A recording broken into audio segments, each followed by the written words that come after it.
19절입니다. 하나님은 사람이 아니시니 거짓말을 하지 않으시고 인생이 아니시니 후회가 없으시도다.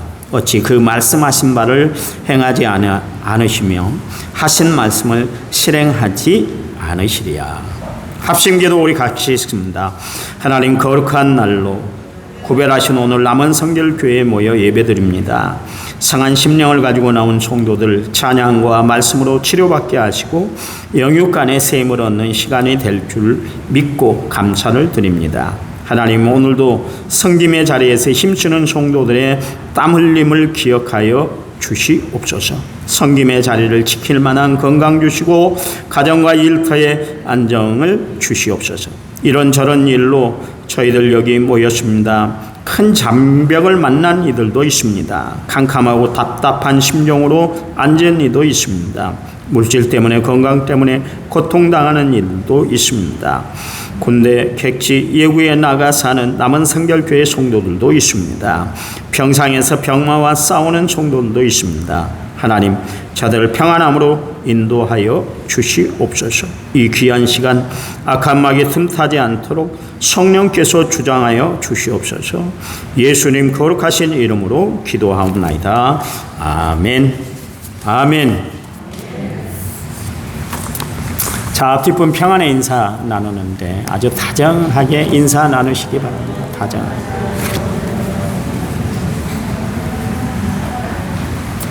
세상에 살아가면서 실수하지 아니하고 완벽하게 살아가는 사람이 한 사람도 없을 거예요. 한 사람도 없을 거예요.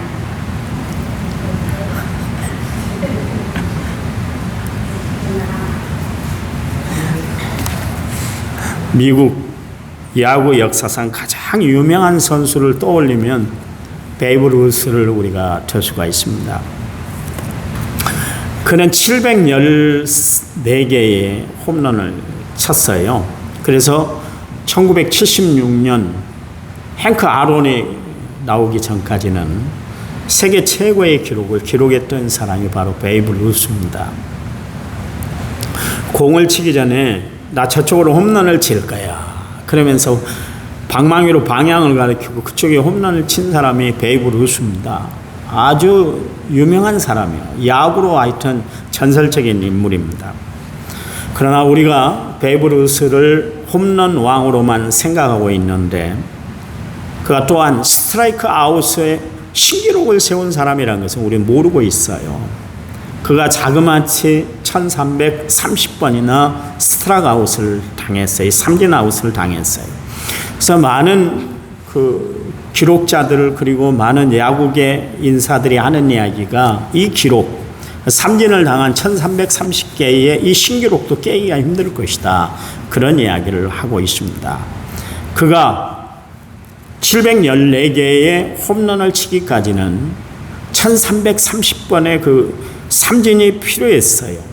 그러니까 1330번의 그 실수를 통해서 세계에서 가장 홈런을 잘 치는 선수가 되었다. 그런 이야기입니다. 실수를 두려워하는 사람은 자신의 장점을 살릴 수가 없는 거예요. 잠언 13장 4절 말씀에도 게으른 자는 마음으로 원하여도 얻지 못하나 부지런한 자의 마음은 풍족함을 얻는다. 그렇게 이야기를 하고 있습니다. 여러분, 실수를 두려워하지 않는 사람이 성공할 수 있다. 그런 이야기예요.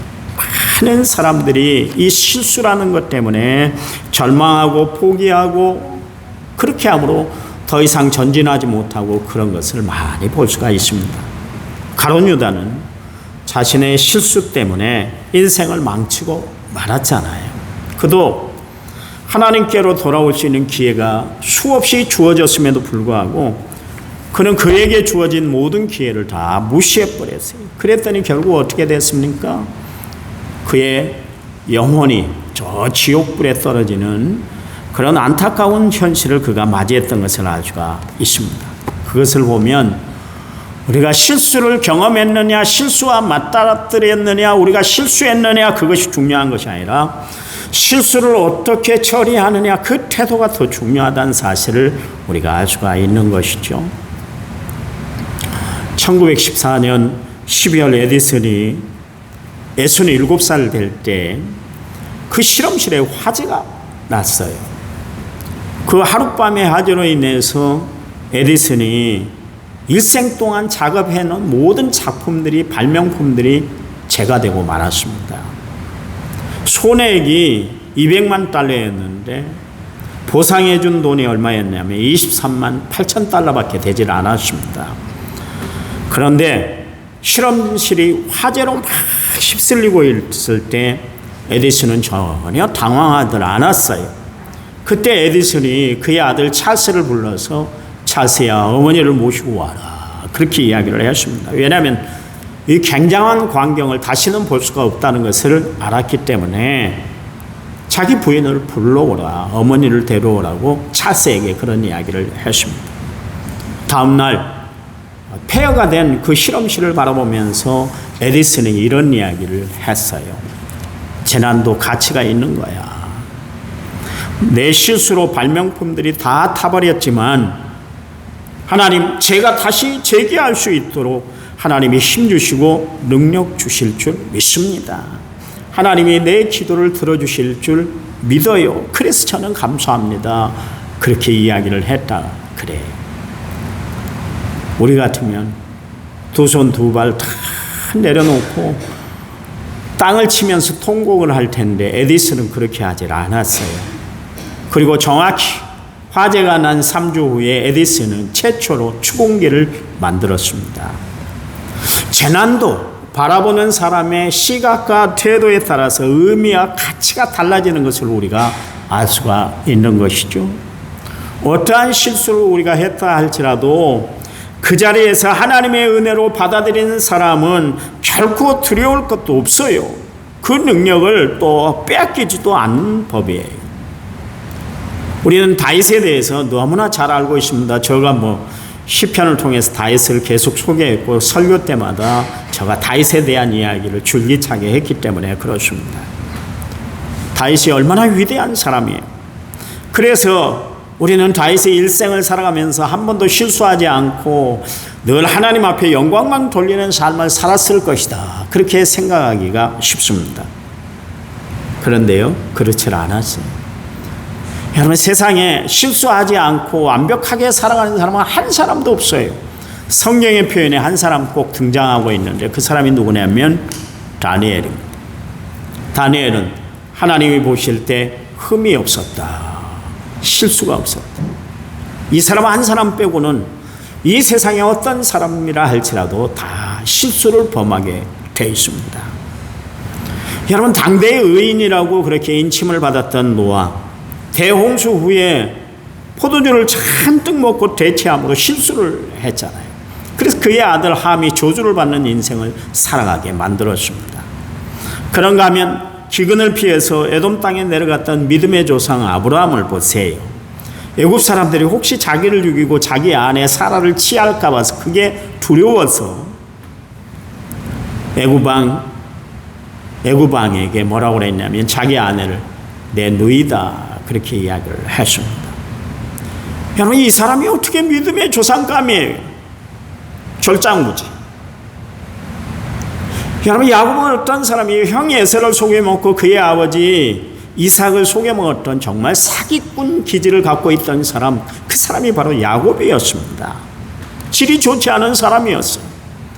베드로는 예수님을 모른다고 3번씩이나 부인했던 사람이었어요. 보세요, 성경에 등장하는 어떤 사람은 어느 누구라 할지라도 실수하지 않은 사람이 한 사람도 없어요. 하나님은 저들이 실수하지 않았기 때문에, 완벽한 사람들이기 때문에 하나님이 저들을 들어서 사용하신 것이 아니라 실수했음에도 불구하고 하나님은 그들을 사용하셨다는 사실이에요. 여러분, 그분이 누구예요? 바로 우리의 구주가 되신 하나님인 줄 믿으시기 바랍니다. 여러분, 세상에서는 실수가 용납이 안 되는 세상이에요.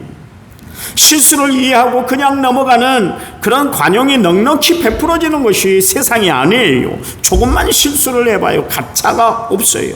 완전 매장시켜버립니다. 그런데 하나님은 어떤 분이세요? 우리 실수마저도 하나님의 은혜의 도구로 사용하시는 역사를 베푸시는 줄 믿으시기 바랍니다. 내가 실수했다고 무시하고 어리석었다고 조롱하고 부족하다고 버리시는 분이 아니라 실수를 했음에도 불구하고 다시 일으켜 세워주신 분이 하나님이세요. 수없는 실수와 혼돈으로 하나님의 마음을 아프게 했던 이스라엘 백성들을 향해서 하나님 말씀하시는데 일어나 빛을 발하라 그랬어요. 늘 어둠 가운데 거하던 백성들, 하나님 은혜와 사랑을 다 잃어버리고 살았던 그 백성들, 하나님 마음에 정말 못질을 했던 이스라엘 백성들인데도 불구하고 하나님은 일어나 빛을 발하라 말씀하고 계십니다. 우리가 그 좋으신 하나님께 날마다 이렇게 기도해야 될 거예요. 주님, 내 손을 꽉 잡아주세요. 여러분, 신앙생활이라는 것은 내가 하나님을 붙들고 살아가는 것이 아니에요. 내가 붙들면 언제든지 내가 힘이 빠질 때나 아니면 다른 곳에 신경을 쓰다 보면 언젠간 그 손을 놓칠 수도 있고 놔버릴 수가 있는 것이에요. 그러므로 우리는 하나님이 나를 꽉 붙잡아 주셔야 되는 줄 믿으시기 바랍니다. 그래서 복음성가에도 주님요, 이 손을 꼭 잡고 가소서 그랬잖아요.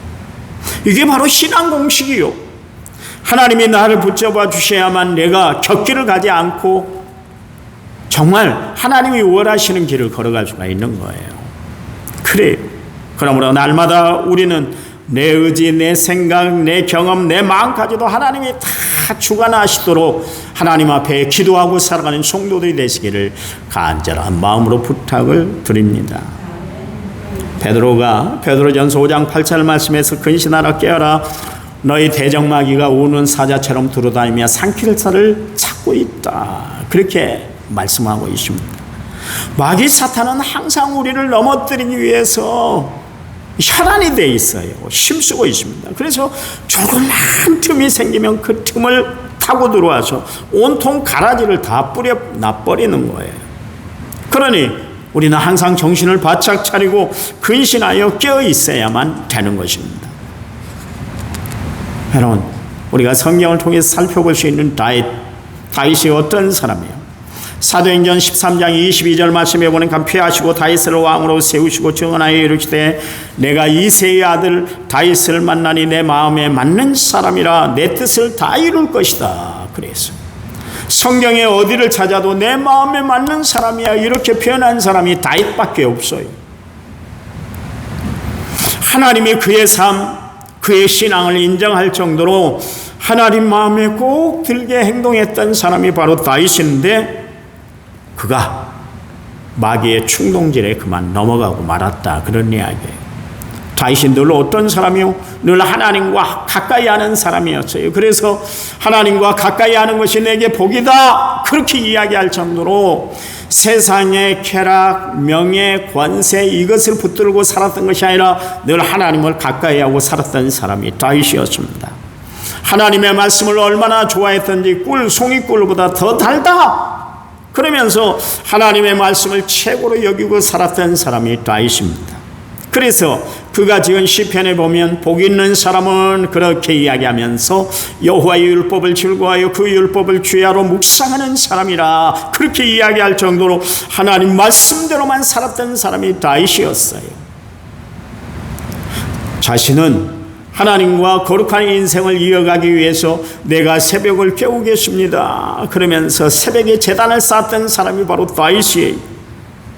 또한 하나님은 자신의 삶의 안전지대가 된다는 것을 늘 이야기했었어요. 그래서 철저하게 하나님 위주로만 살았던 사람이 바로 다윗이었습니다.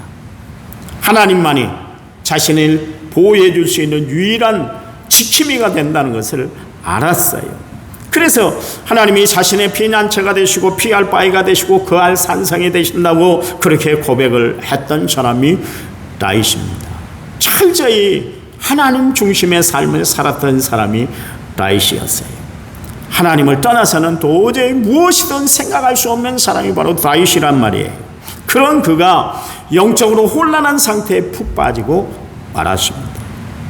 그러니 우리가 세상을 살아가면서 신앙생활하면서 내 믿음이 좋다고 자랑할 것도 아니고 내 믿음이 최고라고 그렇게 이야기할 필요도 없는 거예요.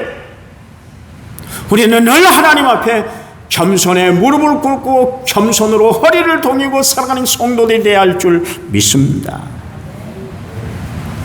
다윗이 말년이 되니까 사탄의 계략에 빠지고 말았잖아요. 하나님은 지금까지 다윗의 군대로 전쟁에 승리케 하신 것이 아니었어요. 순전히 하나님의 역사, 하나님의 도우시는 방법으로 승리하게 해주셨거든요. 그래서 하나님은 수시로 그에게 이야기하는데 전쟁은 여호와께 속한 것이다, 그렇게 이야기를 하셨단 말이죠. 그것을 지금까지 다윗은 철저하게 믿고 의지하고 살아왔어요. 그런데 그의 말년이 되니까 영성이 딱 떨어지고 말았어요. 영성이 떨어지니까 어떻게 되세요? 마귀에게 자기의 마음을 내주고 말았다, 그런 이야기예요. 그래서 오늘 보면 2절 말씀에 보니까 사단이 일어나 이스라엘을 대적하고 다윗을 충동했다 그랬습니다. 다윗이 마귀의 충동에 그만 넘어가고 말았다, 그런 이야기예요. 여러분, 여기서 우리가 다윗을 어렵게 만들고 이스라엘 백성들을 힘들게 만들었던 마귀의 계략을 우리가 볼 수가 있는데, 그것만 하면 첫 번째는 대적을 하는 것이고 두 번째는 충동질을 하게 한다, 그런 이야기입니다. 그래서 충동질을 해서 그 마음에 조급함을 주고 또 분주하게 만들어요. 그래서 마귀 사탄은 사람들 마음에 들어와서 조급증을 주고 안달을 주어서 일을 그르치게 만들고 하나님을 바라볼 수 없도록 정신없게 그렇게 만들어버리는 거예요. 그러니 여러분, 살아갈 때 내가 정신없이 산다면 다시 한번 여러분 가던 발걸음을 딱 멈추고 내 자신을 한번 되돌아봐 보세요. 내가 정말 바쁘게 살아가고 있는가? 너무 바쁘다고 이야기하지만 한편으로는 내가 잘못된 것에 바쁜 것은 아닌가 한번 살펴보는 그런 시간이 되어야 할 줄 믿습니다. 마귀는 우리를 무너뜨리기 위해서 그렇게 우리 마음에 안달을 주고 조급증을 주는 거예요. 사울 왕이 블레셋과 전쟁을 치르게 됐잖아요. 사무엘상 13장 8절 말씀에 사울은 사무엘이 정한 기한대로 이래 동안 기다렸으나 사무엘이 길갈로 오지 아니하며 백성이 사울에게서 흩어졌다. 아니, 사무엘 선지자가 온다고 그랬는데 안 오는 것처럼 느껴지는 거예요. 일주일에 말미를 줬는데 일주일이 다 가도록 오지를 않는 거예요.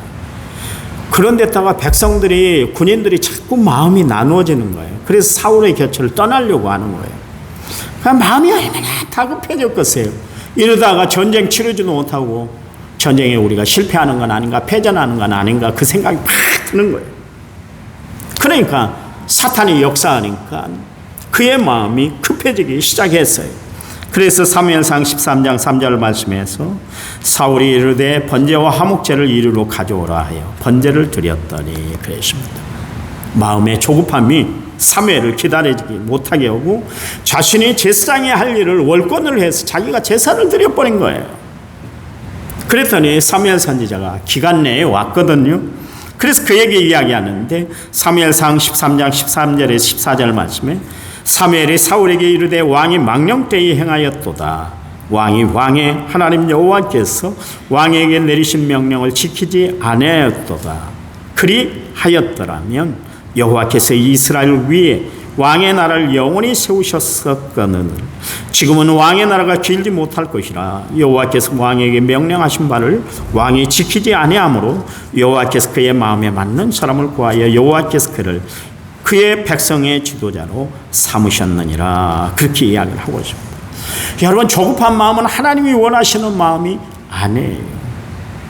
결국 하나님은 미련한 행동을 한 이 사울 왕을 폐위하시기로 결정을 하셨어요. 여러분, 조급함은 하나님의 은혜를 가로막고 하나님의 역사를 그르치게 만드는 것이 조급한 거예요. 오늘 다윗도 마찬가지로 사울처럼 마음에 갑자기 조급함이 찾아왔어요. 그래서 하나님이 금하시는 인구 센서스를 실수를 하셨습니다. 여러분, 인구 센서스, 인구 조사를 한 것이 죄인가요? 어느 나라든 인구조사를 하게 되어 있습니다. 그것으로 국력을 헤아리게 되고 또한 전쟁에 나가서 싸울 군인이 얼마나 되는가 이것을 다 헤아리게 되는 것이죠. 꼭 필요한 일인데도 불구하고 왜 하나님은 심각한 죄로 그렇게 다윗의 한 행동에 대해서 간주를 했을까요? 그 이유는 사람의 수를 의지하겠다는 하나님보다는 사람의 수를 의지하고 군인의 숫자를 의지하겠다는 다윗의 잘못된 동기가 거기 들어있었기 때문에 그랬습니다. 여러분, 다윗이 골리앗과 맞섰을 때 어떻게 했었어요? 그는 전적으로 하나님을 의지했었습니다. 지금까지 수많은 전쟁을 치렀는데 그 전쟁은 다 하나님이 방법으로 하나님이 이기게 해 주셨어요. 그것이 하나님 앞에 다윗이 깨달았던 역사였는데도 불구하고 그 많은 역사를 체험했음에도 불구하고 오늘 다윗이 실수를 하고 말았습니다. 그래서 다윗이 뭐라고 이야기하냐면 자기의 오른팔 역할을 했던 요압 장군을 불러놓고 야 전쟁에 나갈 만한 군사들을 다 조사해 오라 그렇게 명령을 내렸습니다. 그랬더니 요압이 뭐라고 그랬냐면 이 나라는 하나님의 나라이지 않습니까? 하나님이 세운 나라죠. 이 백성은 하나님이 선택한 백성들인데 왜 왕은 그렇게 어리석게도 백성들의 숫자를 그렇게 계수를 하려고 합니까? 그러면서 극구 말렸어요. 그런데도 다윗은 자신의 고집을 굽히질 않았습니다. 다윗의 마음이 여러분 마귀에게 지배를 받으니까 요압 장군의 이야기가 귀에 들어오질 않은 거예요. 우리가 그렇잖아요. 어떤 일에 막 마음이 쓸리면 주변에서 뭐라고 이야기해도 한마디가 들려오질 않을 때가 있어요. 자기 고집을 피우고 그 일을 진행해 나갈 때가 있어요. 먼 날 그것 때문에 후회할 때가 있는 것이죠. 오늘 다윗이 보니까 빨리 시행하지 않은 것 때문에 안달을 부렸습니다. 그래서 4절 말씀에 왕의 명령이 요압을 재촉했다 그렇게 이야기를 하고 있습니다. 여러분 노래 가사에 이런 노래가 있죠. 서둘러 모든 일 뜻대로 잘 될까? 조급한 마음에 무엇을 얻을까? 황소걸음에 마음을 다하니 추수 때엔 정말 기쁘다. 서유석이라는 가수가 이 노래를 불렀잖아요. 서둘러서 뜻대로 잘 되는 것이 없다 그런 이야기예요. 여러분 봐보세요. 서로 들어가 실수하고 재촉하다가 넘어지고 급히 가다가 사고 나고 급하게 먹다가 취하게 되는 법이에요. 여러분 다윗이 이웃나라와 전쟁을 할 때 평소에 얼마나 신중하게 그렇게 전쟁을 치렀던지 하나님께 묻고 또 물어서 전쟁에 나갔던 사람이 다윗이지 않습니까? 그런가 하면 자신을 괴롭힌 사울 왕을 죽일 수 있는 기회가 2번이 있었음에도 불구하고 그는 끝까지 자기의 감정, 자기의 기분을 조절하고 살았던 사람이 바로 다윗이었습니다. 압살롬의 반역으로 인해서 감람산으로 황급히 도망갈 때 그때에 그를 쫓아오면서 돌팔매질을 했던 시므이를 그의 호위무사인 아비새가 단칼에 목을 베우겠다 그렇게 이야기할 때도 그를 굽고 말렸던 사람이 바로 다윗이에요. 그런 다윗이 그의 마음을 마귀에게 빼앗기고 나니까 이전의 이런 모습은 전혀 찾아볼 수가 없게 되었다 그런 이야기예요. 주변의 사람들을 다 다독거리고 이해하고 사랑을 베풀고 살았던 사람 다윗이 사람을 불안하게 만드는 사람으로 변해버렸어요. 왜 그랬을까요? 그의 마음에 마귀에게 빼앗기고 나니까 그랬습니다. 6절 말씀에 보니까 요압이 왕의 명령을 마땅하지 않게 여겼다 그랬습니다. 요압이 지금 다윗의 한 행동에 대해서 그렇게 마음에 썩 들질 않았다 그런 이야기예요. 인구조사하는 것은 분명히 하나님이 금하신 일인데 그럼에도 불구하고 그가 그런 일을 행하니까 전혀 영적이지 않은 이 요압 장군이 다윗에게 그런 이야기까지 했다 그런 이야기입니다. 그런데 봐보세요. 그렇게 영적이던 사람 다윗이 왜 이렇게 변했을까요? 7절 말씀에 보면 하나님이 다윗의 행동에 대해서 악하게 여겼다 그랬습니다. 다윗도 이런 실수를 했어요. 그것도 여러분 다윗이 젊어서 그랬다면 우리가 충분히 이해할 수 있어요. 젊은 기분에 잘못된 판단을 하고 행동을 할 수 있지, 그렇게 이해할 수 있는데 지금 노년의 나이에요. 세상 살 만큼 다 살았어요. 세상 풍상을 겪을 대로 다 겪은 사람이 지금 다윗이에요. 여러분, 그런 거 보면 성경의 진리가 우리에게 마음에 와닿지 않습니까? 그렇잖아요. 고린도전서 10장 12절 말씀에 그런즉 선줄로 생각한 자는 넘어질까 조심하라 그랬잖아요. 제가 설교 서두에 말씀을 드렸습니다마는 사람은 누구든지 실수할 수 있어요. 그런데 문제는 그 실수했을 때 그 문제를 어떻게 처리하느냐에 따라서 그가 영적인 사람이냐 육적인 사람이냐, 그가 하나님의 사람이냐 아니면 세속적인 사람이냐, 이게 결정이 되는 거예요. 여러분, 죄를 지은 것이 중요한 것이 아니라 죄 문제를 어떻게 처리하느냐가 참 중요하다, 그런 이야기예요. 다윗이 8절 말씀에 내가 이 일을 행함으로 큰 죄를 범했습니다, 그렇게 이야기를 하고 있어요. 다윗은 자신의 실수로 하나님 앞에 죄를 범했다고 그렇게 인정을 했어요. 여러분, 다윗 위대함이 바로 여기 있는 거예요. 여러분, 다윗은 우리와 똑같은 성경을 갖고 있었어요. 우리와 똑같은 감정을 가지고 살았던 사람이 다윗인데요, 그가 왜 훌륭한 사람, 하나님 마음에 맞는 사람이 됐을까? 그거는 실수했을 때 실수를 인정하고 잘못했을 때 잘못을 인정한 사람이었기 때문에 그렇다, 그런 이야기예요. 여러분, 죄를 지적받았을 때 사람들의 반응은 뭐냐면 회피하는 거예요, 변명하는 거예요. 그런데 다윗은 회피하거나 변명하지를 않았습니다. 왜 그랬을까요? 다윗은 하나님의 사람이요 성령의 사람이었기 때문에 하나님이 그를 꽉 붙잡아 주신 줄 믿으시기 바랍니다. 성경에 붙들려 살았던 사람이었기 때문에 그가 잠깐 마귀에게 자신의 마음을 내줬을지라도 다시금 성령이 그 마음을 주관하니까 그가 하나님 앞에서 죄를 자복하고 있잖아요. 아시기 바랍니다. 내가 판단이 바라서 내가 죄를 뉘우치고 회개하고 돌아오는 것이 아니라 내 마음을 성령님이, 하나님이, 예수님이, 말씀이 주관함으로 말미암아 회개를 하고 실수의 현장에서 주님 앞으로 돌아오게 되는 줄 믿으시기 바랍니다. 내가 잘나서 아니요, 나는 교인들을 수도 없이 겪어봤잖아. 그렇게 믿음 좋다는 사람도 하루아침에 실수를 통해서 신앙이 바닥으로 툭 떨어지는 사람도 봤고요. 신앙이 정말 개차반 같은 사람인데 하루아침에 변화가 돼서 바울처럼 그렇게 변화돼서 하나님의 일을 정말 지극충성하게 일하는 사람들도 봤어요.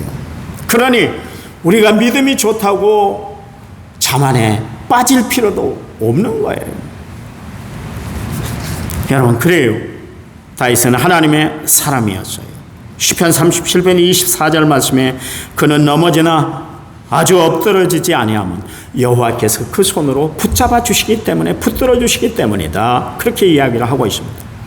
여러분, 내가 넘어질 때 내가 스스로 힘이, 자력이 있어서 내가 일어나는 것이 아니라 하나님이 나를 붙잡아 주셨기 때문에 내가 넘어진 자리에서 다시 일어나게 되는 줄 믿으시기 바랍니다. 기도도 봐보세요. 내가 할 수 없을 때에 성령이 말할 수 없는 탄식으로 나를 위해서 친히 간구하심으로 말미암아 내가 기도의 사람이 되도록 하나님이 역사해 주시잖아요. 여러분, 하나님이 우러운 손으로 나를 붙잡아 주셔야만이 내가 험난한 세상 가운데서도 넘어지지 않고 엎드려지지 않고 바로 설 수 있는 줄 믿으시기 바랍니다. 다른 이야기가 아니죠. 다윗이 실수했음에도 불구하고 다시 일어날 수 있었던 비결이 뭘까요? 그가 하나님께 모든 것을 구했기 때문에 그렇습니다. 주님, 종의 죄를 용서하여 주시옵소서. 내가 심히 미련하게 그렇게 행동하셨습니다. 그랬더니 하나님이 갓선지자를 불러서 그 죄의 대가를 치르도록 하셨어요. 어떻게 했냐면 3년 동안 이스라엘 나라에 기근이 있게 할 건가, 아니면 석 달 동안 적군에게 쫓김을 받다가 그렇게 패하게 될 건가, 아니면 전염병이 발해서 3일 동안 온통 이스라엘 나라에 전염병이 임하게 할까? 그랬더니 다윗이 세 번째 이야기를 취득을 했습니다. 그래요. 3일 동안 온역이 있게 해주세요. 전염병이 돌게 해주세요. 그랬더니 여러분 봐보세요. 다윗의 실수로 인해서 예민 사람 이스라엘 백성들 7만 명이 전염병으로 죽고 말았습니다. 그러자 다윗이 하나님 앞에 아뢰요. 하나님이 이 백성의 인구 조사를 하도록 조사를 내린 사람은 바로 나지 않습니까? 바로 내가 죄를 짓고 잘못된 행동을 했는데 하나님 나를 치셔야지 왜 이 백성들에게. 여러분 저들은 잘못한 것이 없잖아요. 하나님 내 지방과 나를 쳐주세요. 그리고 백성들에게 전염병을 거두어 주시기 바랍니다. 그랬어요. 그랬더니 하나님이 그의 기도를 응답해 주셨어요. 마침내 하나님의 천사가 하나님의 사자가 여부스 사람 오르난 그 타작마당 곁에 서 있는 것을 보고 다윗이 이 오르난 타작마당을 사서 여호와 앞에 제단을 거기서 쌓았어요. 여러분 다윗은 이미 하나님 앞에 재용서함을 받았어요. 그의 잘못을 또한 하나님 앞에 용서함을 구한 대로 그렇게 응답을 받았습니다. 분명히 하나님이 회개할 때 다 용서해 줬는데 불구하고 다윗이 제단을 쌓았다 그 이야기예요. 그러면 다윗이 하나님의 말씀을 믿지 못해서 그렇게 제단을 쌓았을까요? 아니에요. 그때 하나님 앞에 다윗이 제사를 드렸는데 번제와 화목제를 드렸다 그렇게 이야기를 하고 있습니다. 여러분 번제와 화목제는 뭐냐면 완전한 헌신을 뜻하고 완전한 사랑을 뜻하는 그런 것이 바로 번제와 화목제예요. 그러니까 다윗이 자신의 죄를 용서해 주신 하나님이 너무나 감사해서 하나님 나는 이제 하나님만 사랑할 거예요. 이제는 하나님만 더욱 바라보고 내가 사랑할 것입니다. 그래서 하나님 앞에 번제와 화목제를 드렸다 그런 이야기예요. 여러분 신앙생활하는 우리가 믿음으로 죄 용서함을 받고 살아가는 것도 중요하지만 하나님의 관계가 올바로 회복되는 상태에서 신앙생활에 나가는 성도들이 되시기를 간절한 마음으로 부탁을 드립니다. 우리는 이 다윗의 사건을 통해서 깨닫는 것이 뭐예요? 하나님 앞에 우리는 항상 겸손한 영성, 겸손한 믿음을 가지고 살아야 된다는 것이죠. 한시라도 마귀에게 우리의 틈을 보여서는 안 되는 거예요. 죄를 지었다 할지라도 하나님 앞에 빨리 회개하시기 바랍니다. 그러면 하나님이 용서해 주실 줄 믿으시기 바랍니다. 오늘도 믿음의 길, 은혜의 길, 축복의 길, 이 길을 걸어가셔서 하나님 부르시는 그날까지 승리하며 살아가는 은혜로운 성도들이 다 되시기를 간절한 마음으로 부탁을 드립니다. 하나님 감사합니다. 우리를 사랑하시되 끝까지 사랑하시고 우리를 위하시되 세상 우리 하나밖에 없는 것처럼 위해 주시는 하나님 놀라운 사랑에 감사합니다. 늘 주의 은혜에 감사하여 하나님 영광 돌리는 삶을 살아 주님 기쁨 되는 저희들 되도록 도와 주시옵소서. 한 주간 살아갈 때 세상을 승리하도록 하나님 역사해 주시옵소서. 이번 주간 추석 명절이 있습니다. 평소에 보지 못했던 식구들을 만나는 시간이 될 텐데 은혜로운 만남이 되게 도와 주시옵소서. 우리 성도들 먼 길 오갈 때도 하나님이 안전하도록 지켜주실 줄 믿습니다. 이제는 길이요 진리요 생명 되신 우리 주 예수 그리스도의 은혜와 하나님 아버지의 지극하신 사랑과 성령님 위로교통원의 충만한 역사가 오늘 말씀을 받고 돌아가는 모든 성도들 위에 이제부터 영원토록 함께 하시기를 간절히 축원하옵나이다. 아멘.